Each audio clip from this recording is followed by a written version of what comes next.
This year has been a catch-22, family. 2022. I have lost family members. I lost my home. I lost my wife.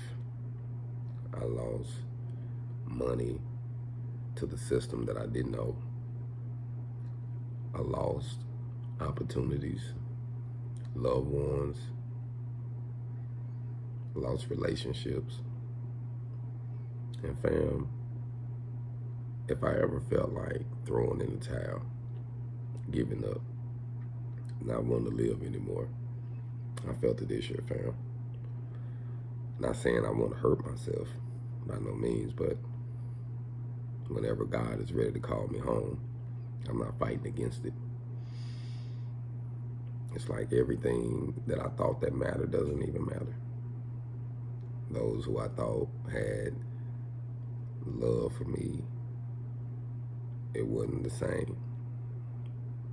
I was willing to do anything, and it wasn't the same way in return. So we lose things, fam. And as I think about this year ending, all I can do is give a word to someone that's going through something is, don't count yourself out.